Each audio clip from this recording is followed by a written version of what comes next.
આજે ભટ્ટ સાહેબની કોર્ટમાં મોજે ગામ ઉટડીની પોળ ભીલિયા જે કપડવન પાસે આવેલું છે ત્યાં જમાઈએ પોતાની સાસુ ઉપર હુમલો કરેલો, સસરાને જાનથી મારી નાખેલા અને પોતાની પત્નીને પણ જાનથી મારી નાખવાનો હુમલો કરેલો.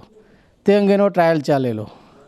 બનાવની હકીકત એવી છે કે 25/18ના રોજ વહેલી સવારના આરોપી છોટુભાઈ રાવળ પોતાની સાસરીમાં ગયેલો અને સૂતેલી તેની પત્ની મીનાબેનને જગાડી કે તું મારી ઘરે કેમ આવતી નથી તેમ કહી તેને ધારિયા વડે હુમલો કરેલો અને મીનાબેનને જમણા હાથે અને મોઢાના ભાગે ગંભીર ઈજાઓ કરેલી.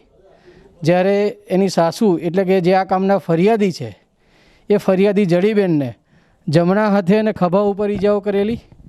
જ્યારે મરણ જનાર પૂનમભાઈ રાવળને ગળાના ભાગે, માથાના ભાગે અને હાથે ધારિયાના 3 ઝટકા મારી ઈજાઓ કરેલી.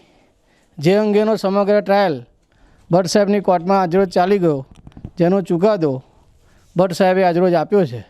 તેમાં આરોપીને 302ના ગુનામાં આજીવન કેદની સજા અને ₹10,000 દંડ અને દંડ ન ભરે તો વધુ 1 માસની સજા.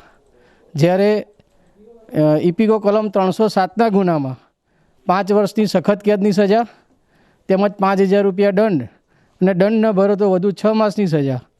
જ્યારે ઇપીકો કલમ 324ના ગુનામાં ₹5,000નો દંડ અને 3 વર્ષની સજા અને દંડ ન ભરે તો વધુ 3 માસની સજાનો આજે હુકમ કર્યો છે.